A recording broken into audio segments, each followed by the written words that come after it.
As we try to figure out how do we move this country forward, I want to bring in someone who is helping this country figure out how to do just that. Tracy Keesee. She's the co-founder and senior vice president of Justice Initiatives at the Center for Policing Equity. She's also a 25-year veteran of the Denver Police Department and spent several years working with the NYPD. Tracy, I said it, you spent a quarter century working as a police officer.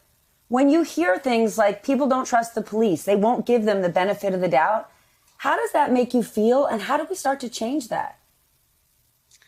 Great question, Stephanie. And I can tell you, first of all, I feel different ways depending on what hat I'm wearing. So as a Black woman, I can tell you, I clearly understand why there is such mistrust and the inability for communities to believe that there's going to be any meaningful, sustaining, lasting change. And as an officer, I can tell you it breaks your heart because those who are doing this job to serve their communities are doing just that and trying to do that. And it definitely makes your job much harder. And you also can personalize that. Officers often question when something happens in one part of the country, what does that have to do with us? And of course, not recognizing community doesn't see it that way. When they see a uniform, they see a uniform, whether you are in Denver, New York, or whether you are in Minneapolis. And so not understanding that is really some of the issues that we also have to begin to deal with. You've worked on training with the NYPD. Is there something inherently wrong with the way police are being trained? So that's a great question, because one of the things we don't do with police training is measure just that. How do we know that the training that we're giving recruits and even tenured officers is having the impact that we want it to have? Oftentimes when we measure training, we take a look at whether or not the officers enjoyed the class, whether or not they thought that the instructor was good, but whether or not that particular training is showing up in the work is something that has not been done on a consistent basis. We have academies throughout the country who try to do evidence-based work, but historically we've never collected data on things like that. You also have to look at who's training. Typically in police academies, whether they are owned by that agency or if they're regional, they are usually staffed with law enforcement officers. And there's always been a call to have other voices in those training spaces, those who actually are doing work, for example, like caseworkers, mental health workers. And we have some that are doing that, but we don't have quite enough of that. And so a lot of questions are still left unanswered around training.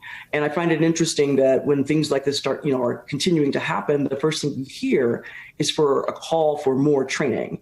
And my concern grows when it's like, well, okay, we're going to call for more training, but how do we know that training is working?